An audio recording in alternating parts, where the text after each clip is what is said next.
तो दोस्तों long term risk management क्या है? अब मैंने बहुत पहले वसीम भाई को एक चीज़ दी थी कि आप ये कैलकुलेशन करिए कि अगर आप 2% पर डे बनाते हैं, तो फिर आपको कितने टाइम के बाद आपके पास कितने पैसे आ जाएँगे। तो इन्होंने आज कैलकुलेशन की और इनके पास जो है कोई 6-7 महीने के बाद अच्छा अगर ये 500 का अकाउंट स्टार्ट करते हैं तो आज ये कह रहे हैं कि अगर मैं सर 500 का अकाउंट स्टार्ट करूँ, इनिशियल बैलेंस जो है वो अगर इनका 500 का हो, तो उसमें से ये कितने बना सकते हैं? उसमें से ये कोई 7 महीने के बाद इन 7 मंथ्स इनके पास कितने होंगे?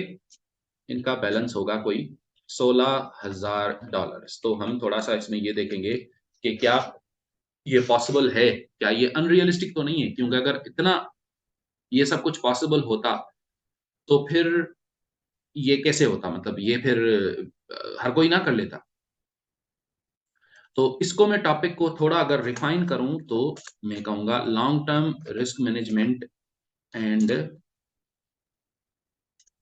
ट्रेडिंग डेवलपमेंट या स्किल डेवलपमेंट कहें आप इसको कि आपके स्किल्स कैसे डेवलप होंगे। ये 2 चीज़ें आज मैं डिस्कस करता हूँ, ठीक है?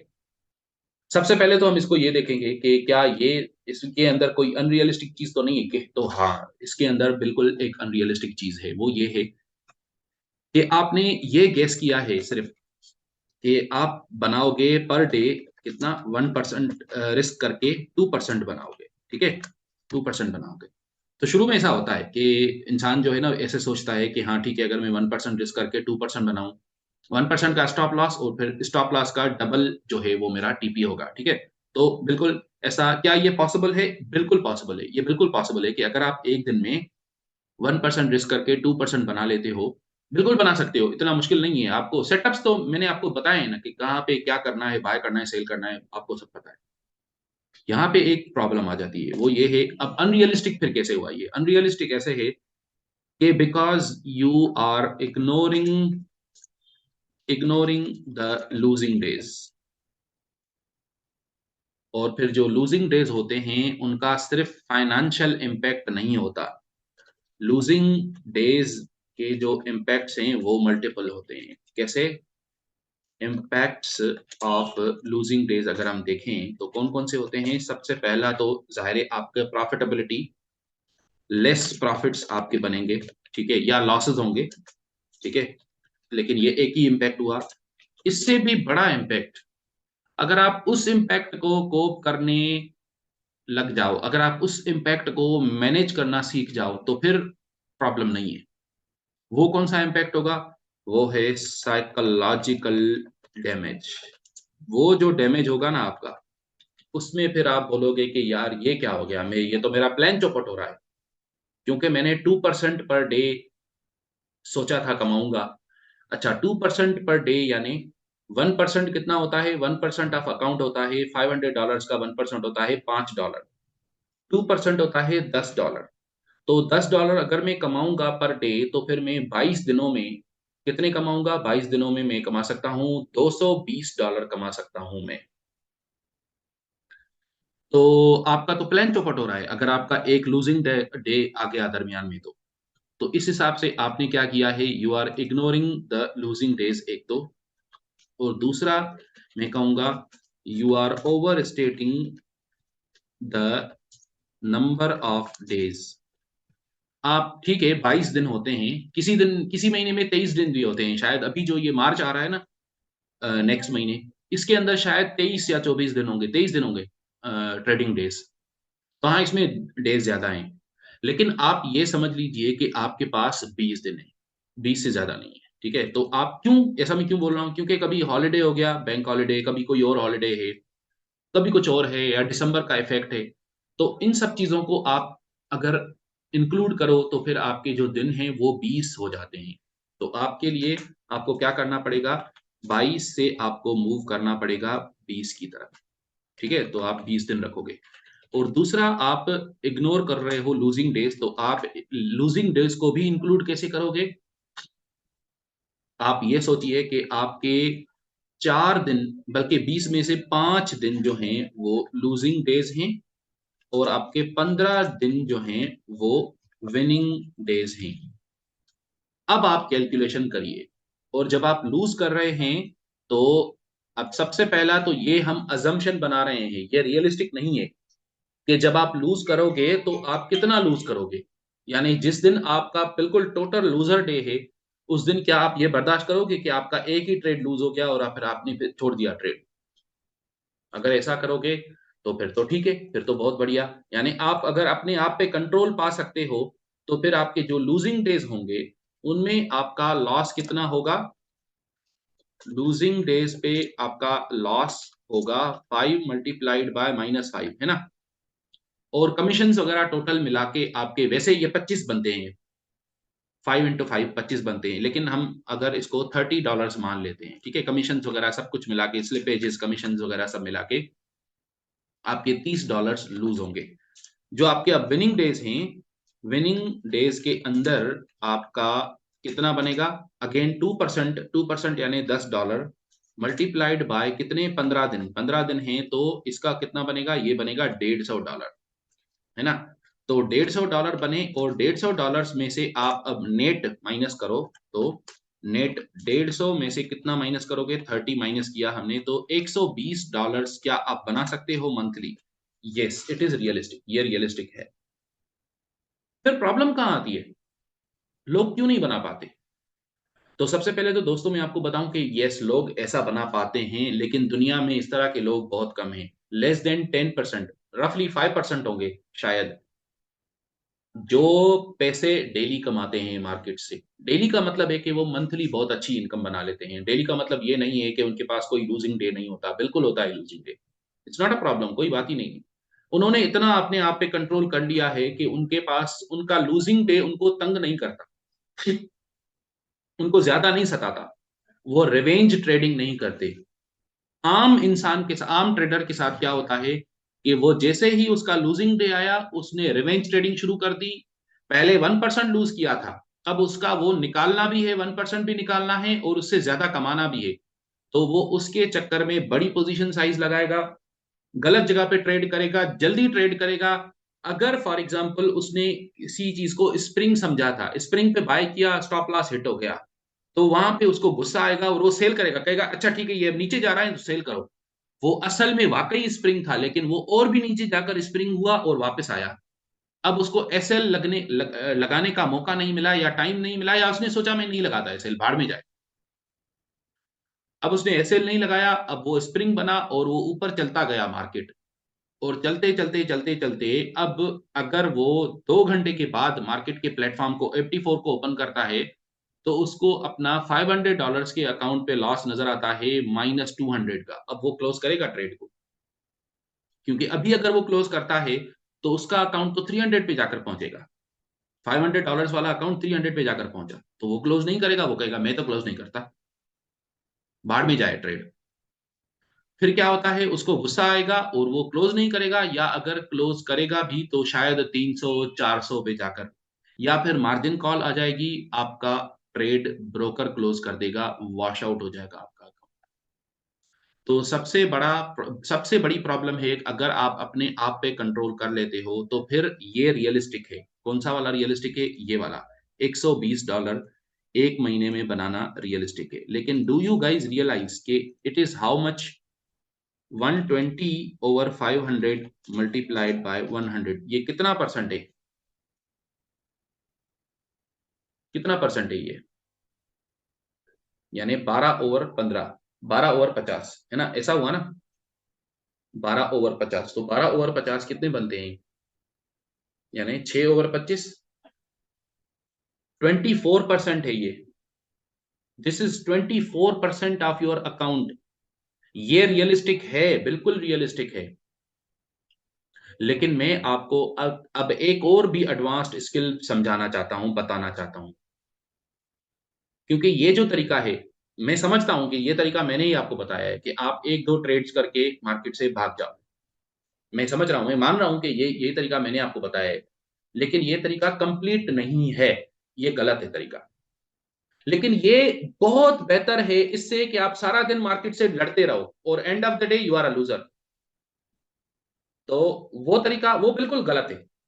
उससे आपने एडवांस लेवल पे आपने ग्रेजुएट किया, वो क्या है? वो ये है कि आप 2-3 ट्रेड करके मार्केट से अपने पैसे लेकर 1 टू 2% कमा के भाग जाओ।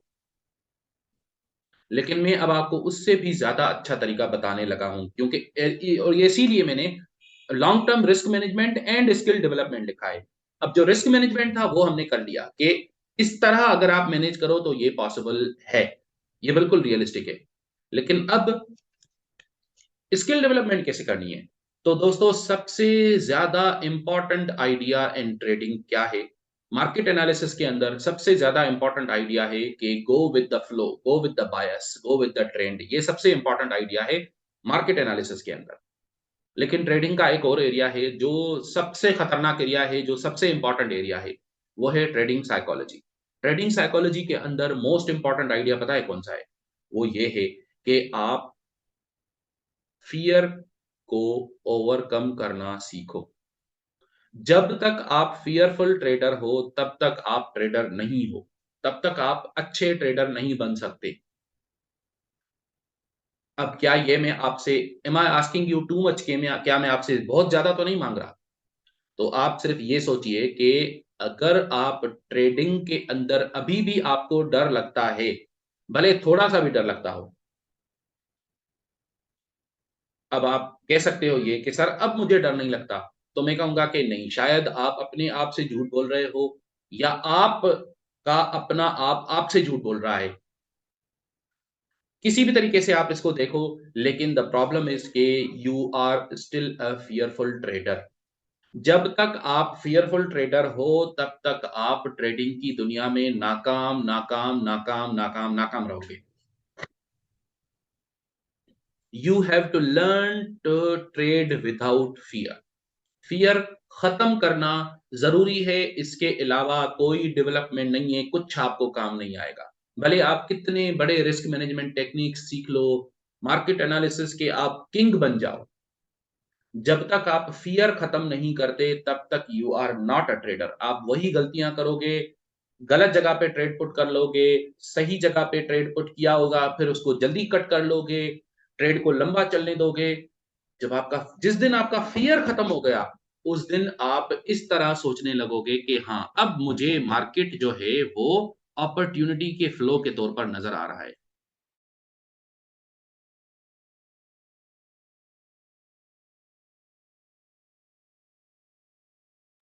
तो जिस दिन आपने फ़ियर को कॉन्कर कर लिया, उस दिन आपका मार्केट के बारे में परसेप्शन चेंज हो जाएगा। मैं ये तो नहीं कह रहा ज़ाहिर है कि उस दिन मार्केट चेंज हो जाएगा, क्योंकि मार्केट तो वही है ना, मार्केट वही है जो है। आपका परसेप्शन चेंज हो जाएगा। ऐसे है कि गोया आपके आँखों पे ब्लाइंडर्स लगे हुए थे, जो आपको उन ब्लाइंडर्स के ऊपर आपको डरावनी मूवीज़ दिखाई जा रही थी। तो मार्केट आपको एक भयानक मूवी की तरह, हॉरर मूवी की तरह नज़र आ रहा था। एक ज़ॉम्बी जो आपको आपको काटने चला आ रहा है, भागता आपके पीछे। चलो ठीक है, अभी आपका लेवल ऐसा है कि आपको बिल्कुल ज़ॉम्बी की तरह नहीं लगता होगा मार्केट, लेकिन आपको फिर भी डर लगता है ना। तो जब तक आपको डर लगता है, तब तक आप मार्केट से अच्छे पैसे नहीं कमा पाओगे। You will always see market as your enemy, और जब तक मार्केट आपका दुश्मन रहेगा, आप कभी मार्केट से जीत नहीं सकते। आपको हमेशा हराएगा। फिर क्या करना है? आपको मार्केट से दोस्ती करनी पड़ेगी। फ़ियर खत्म करना है, और फ़ियर खत्म करने का जो अच्छा तरीका है, वो मैं आपको अभी बताता हूँ। अब मैं अपनी जो पहले वाली मेरी बात है, जो मैं आपको पहले बताया हूँ कि आप एक दिन में 2 टू 3 ट्रेड्स करके चले जाओ मार्केट से। अब मैं उस बात को नेगेट कर रहा हूँ, पूरा गलत कर रहा हूँ, और अब I invite you to trade all day long. सारा दिन ट्रेड करो। लेकिन कैसे? मैं ये समझ रहा हूँ कि अगर आप सारा दिन ट्रेड करोगे अभी इस कंडीशन में, तो आपका अकाउंट वैसे अगर 2 महीनों में ब्लो अप हो जाता है या 1 महीने में ब्लो अप हो जाता, तो अब 2 दिन में या 1 दिन में ब्लो अप हो जाएगा। सारा अकाउंट वॉश आउट हो जाएगा। कोई बात नहीं, दूसरा अकाउंट स्टार्ट करो, वो भी वॉश आउट हो जाएगा। तीसरा वॉश आउट, चौथा वॉश आउट, लेकिन अभी होने में टाइम लगेगा वॉश आउट में। 5वें को पहला वाला अकाउंट 2 दिन में वॉश आउट हुआ, दूसरा अकाउंट 5 दिन में वॉश आउट हुआ, तीसरा अकाउंट 10 दिन लगे, अभी तक कुछ कमाया नहीं था, गुस्सा आया, चौथा अकाउंट आधे घंटे में वॉश आउट कर दिया, आधे घंटे में सारा अकाउंट वॉश आउट। पांचवा अकाउंट अभी स्लो हो गए, नहीं यार ये तो मैं अपने आप को तबाह कर रहा हूं। पांचवा अकाउंट स्टार्ट किया, 20 दिन लगे वॉश आउट करने। छठा अकाउंट स्टार्ट किया, 1.5 महीने तक वो अकाउंट वॉश आउट हुआ ही नहीं। आहिस्ता आहिस्ता रिकवरी की अपने लॉसेस की। जब तक आप इस प्रोसेस में से नहीं गुजरोगे तब तक आप एक्सपीरियंस्ड ट्रेडर, अच्छे ट्रेडर, फियरलेस ट्रेडर नहीं बन पाओगे ना। अब आपको समझ आ रहा होगा कि जर्नलिंग की कितनी वैल्यू है। कैसे रिकवर करोगे आप? पहला अकाउंट जब वॉश आउट हुआ, आई एम श्योर कि पहले अकाउंट में आप जर्नलिंग नहीं करोगे, डायरी नहीं लिखोगे, डेटा भी नहीं लिखोगे। जो मैंने आपको बताया है तरीका, एक्सेल शीट मैंने आपको बताया है, एक्सेल शीट बनाओ, डायरी लिखो, वॉइस मैसेज करो अपने आप को, नहीं करोगे आप, मुझे पता है। लेकिन आगे चलकर कोई ऐसा दिन आएगा जब आप सोचोगे कि यार अब बहुत हो गया, बस इससे ज्यादा नहीं चलता मुझसे, अब इससे ज्यादा लॉसेस मैं बर्दाश्त नहीं कर सकता। जब आपको नजर आ रहा है कि मार्केट आपके सामने है, गलतियां आपकी हैं, अब आप जर्नलिंग करना शुरू करोगे, डायरी लिखना शुरू करोगे, और वो डायरी फिर आपको आहिस्ता आहिस्ता चेंज करेगी। तो अगर आप ऐसा करना चाहते हो कि आप 3 4 5 अकाउंट वॉश आउट करने के बाद जाकर डायरी स्टार्ट करना चाहते हो तो भले करो, लेकिन मैं तो कहूंगा कि आज से स्टार्ट करो डायरी। कल से स्टार्ट करनी चाहिए थी, गुजरे हुए कल से, लेकिन चलो आज से स्टार्ट करो भले। ठीक है, देर आया दुरुस्त आया। जर्नलिंग करो, सारा दिन ट्रेड करो, सारा दिन ट्रेड करो, लेकिन छोटी पोजीशन साइज का। और चलो ठीक है, सारा अकाउंट भले आपका छोटी पोजीशन, आप भले ये भी कर सकते हो ना कि आप डेली जो ट्रेड्स करते हो सारा दिन, वो एक एक ट्रेड आपका 0.01 लॉट्स का हो या 0.03 लॉट्स का हो, ताकि आप 3 बार एग्जिट कर पाओ, है ना। क्योंकि 0.01 को तो आप एक ही बार एग्जिट कर सकते हो ना, वो तो खत्म हो जाएगा।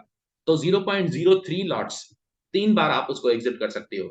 यहाँ पे, यहाँ पे, यहाँ पे 3 बार आपने एग्जिट किया, 3 टारगेट्स लगाए आपने। एक आप ये कर सकते हो। दूसरा आप ये कर सकते हो कि 0.03 लॉट्स को छोड़ो, आप सेंट अकाउंट की तरफ जाओ दोबारा। सेंट अकाउंट स्टार्ट करो। सेंट अकाउंट में अब तो आपके पास खुला मैदान है ना खेलने के लिए। सेंट अकाउंट के जो $500 होंगे, वो असल में 500 नहीं होंगे, बल्कि वो $5 होंगे जो 500 सेंट्स बनकर मिलेंगे आपको, है ना, सेंट अकाउंट के अंदर। तो आप वहां से प्रैक्टिस स्टार्ट करो कि ये आपके पास अब 500 सेंट्स हैं। अब आप सोचो कि अगर मैं सारा दिन ट्रेड करता हूं, उससे पहले आप दायरे बैक टेस्टिंग करोगे, पूरे हफ्ते की, पूरे महीने की बैक टेस्टिंग करोगे, आपको अंदाजा हो जाएगा कि एक दिन में कोई तकरीबन 10 12 ट्रेड मिल जाते हैं। अच्छा, अगर 10 ट्रेड मिलते हैं और अगर मैं 10 के 10 ही लूज करता हूं, तो फिर मैं कितना पैसा लूज करूंगा? एक ट्रेड में मुझे कितने लगाने चाहिए? अगर मैं एक ट्रेड में 10 सेंट्स लूज करता हूं, 10 सेंट्स लूज करता हूं, और एक दिन के अंदर 10 ट्रेड हैं और 10 के 10 मेरे लूज हो गए, तो फिर मैं एक दिन में 100 सेंट्स लूज करूंगा। क्या मैं 100 सेंट्स लूज करना अफोर्ड कर सकता हूं? 100 सेंट्स यानी $1। हाँ, बिल्कुल कर सकता हूं, ये तो कोई बड़ी बात नहीं है। अच्छा नहीं यार, नहीं कर सकता। कम करो पोजीशन साइज को, कम करो। कितना कम करो? 0 पॉइंट, यानी आप एक ट्रेड के अंदर 10 सेंट्स आपने रिस्क किए थे ना, उसको कम करके 5 सेंट रिस्क करो। यार 2 सेंट रिस्क करो, 3 सेंट रिस्क करो, बहुत कम कर दो, इतना कम कर दो कि वो बिल्कुल रिडिकुलसली स्मॉल अमाउंट बन जाए, जिससे आपका डर खत्म हो जाए। अभी डर सिर्फ इस अमाउंट के लिए खत्म हुआ है, अभी डर बात बड़े अमाउंट के लिए है। अभी अगर आपको रियल $1000 का अकाउंट आप ओपन करोगे तो उसमें आपको डर होगा, लेकिन कम से कम इसमें तो डर खत्म हो गया ना। तो अब आपके माइंड की ट्रेनिंग हो रही है कि हाँ यार, ये डर का प्रॉब्लम, ये सारी प्रॉब्लम ही मेरी, सारे इशू की जड़ डर है मेरा। तो आप क्या करोगे फिर? ये कैसे समझ आएगा आपको? ये तब समझ आएगा जब आपका पोजीशन साइज बिल्कुल स्मॉल हो। वो वहां से आप स्टार्ट करो, स्किल्स पे फोकस करो, स्किल्स पे फोकस करो, स्किल्स पे फोकस करो। ये मैं शुरू में जब सुनता था ना मार्क डगलस के लेक्चर्स या बाकी जो साइकोलॉजी के लेक्चर्स होते हैं ट्रेडिंग साइकोलॉजी के, वो बोलते थे कि स्किल्स, ट्रेडिंग स्किल्स पे फोकस करो, money is the by product. वो कहते थे कि पैसों पे ध्यान, पैसों पे फोकस ही ना करो। मैं बोलता था यार पागल है ये लोग। हम ट्रेडिंग की फील्ड में आए ही पैसों के लिए है ना, तो हम पैसों पे फोकस क्यों ना करें? तो मैं आपको बोलता हूं, आप सारा दिन ट्रेड करो भले, लेकिन सारा दिन ट्रेड करने का मतलब ये थोड़ी है कि आप buy sell buy sell buy sell buy sell पागलों की तरह। नहीं, आप लेवल्स आइडेंटिफाई करके रखो। कि कौन कौन से लेवल्स हैं जहां पे आपको एक पोटेंशियल ट्रेड मिल सकता है।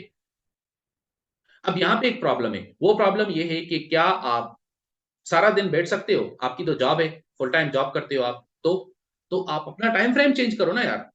और अब आप जब आप टाइम फ्रेम चेंज करते हो तो फिर आप बहुत सारे एसेट्स को देखो। भले आप डेली टाइम फ्रेम पे ट्रेड करो, डेली इतना बड़ा, यानी पूरे दिन में एक बार बनता है, जो वो मैं टाइम फ्रेम की बात कर रहा हूँ, लेकिन उसमें आप 50 एसेट्स को देख सकते हो।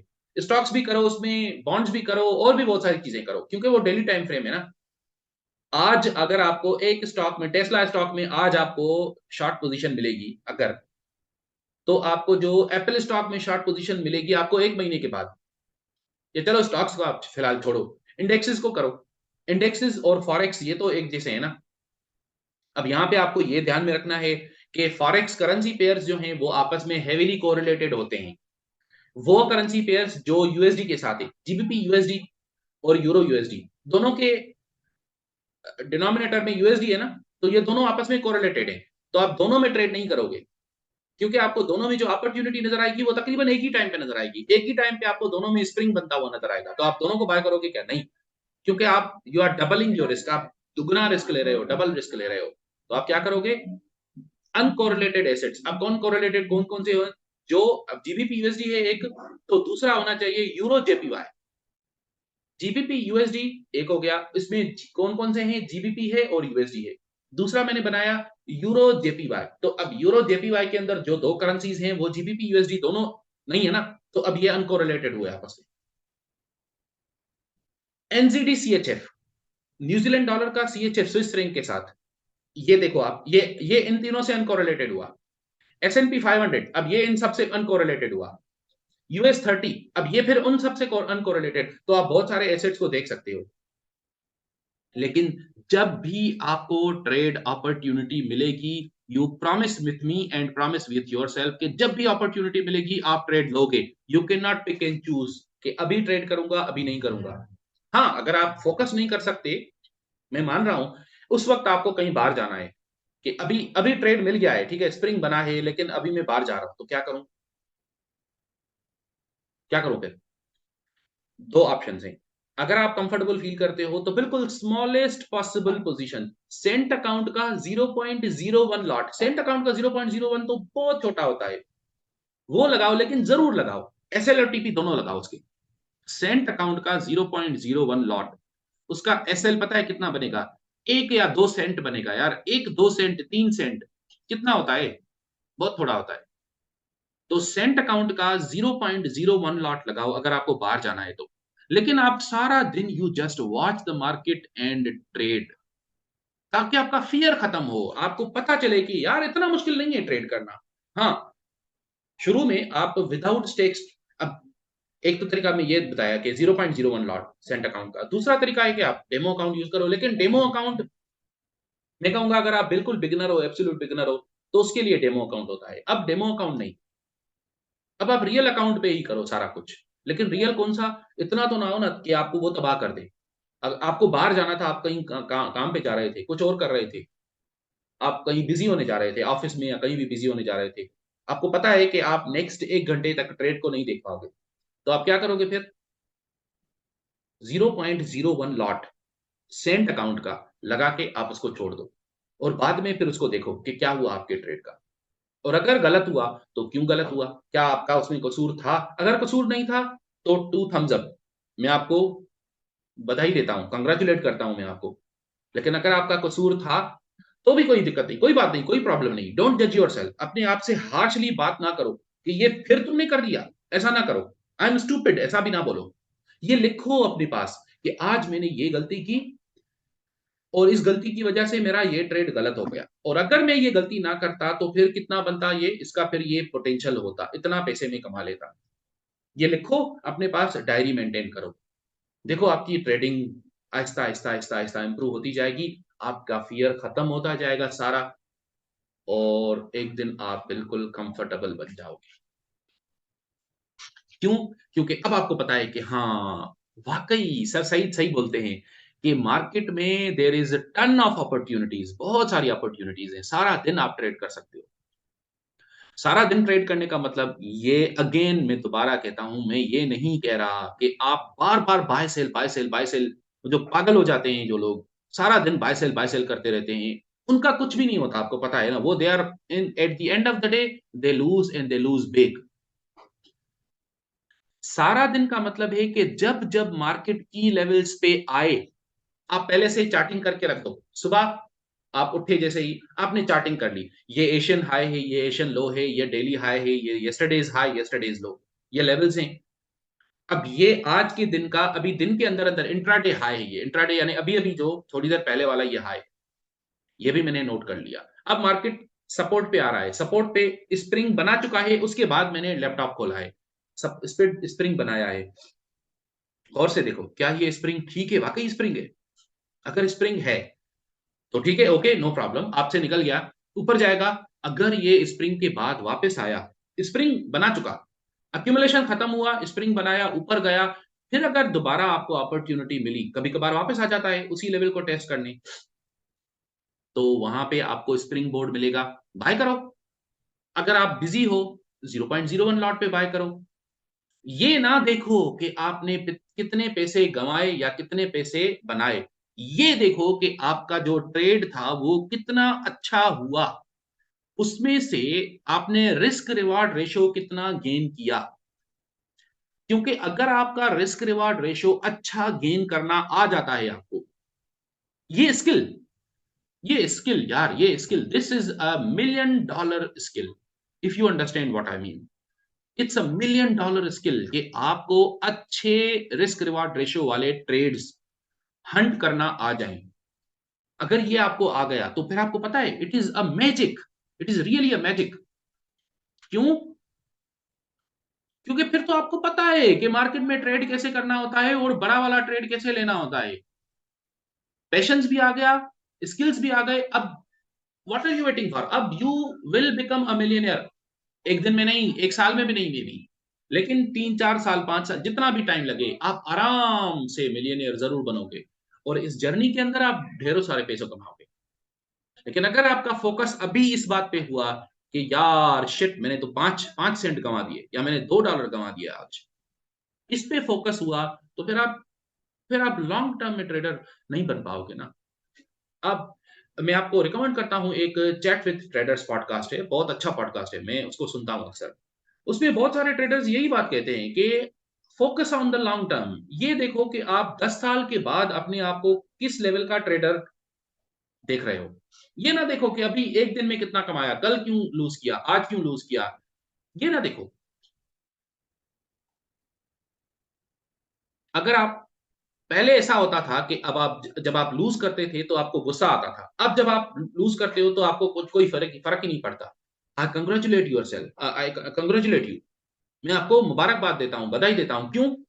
क्योंकि इट इज ह्यूज प्रोग्रेस, कि पहले आपको गुस्सा आता था, अब आपको गुस्सा नहीं आता। अब आप कहते हो नहीं, कोई बात नहीं, मैं ये वापस जो गंवाए मैं वो बना दूंगा। It is a huge improvement. Appreciate your self on this improvement. Again, long term perspective और स्किल्स पे फोकस करो। अगर आप स्किल्स पे फोकस करो, लॉन्ग टर्म पर्सपेक्टिव हो आपके पास, आपको कोई नहीं रोक सकता मिलियन मिलियन डॉलर ट्रेडर बनने से, कोई नहीं रोक सकता। क्या दिक्कत है? देखो ना, आप मार्केट आपके सामने है, वही चीजें हैं, वही ऊपर नीचे, upthrust spring, upthrust spring, NS BH, ND ERM, ये चीजें हैं ना, और क्या है?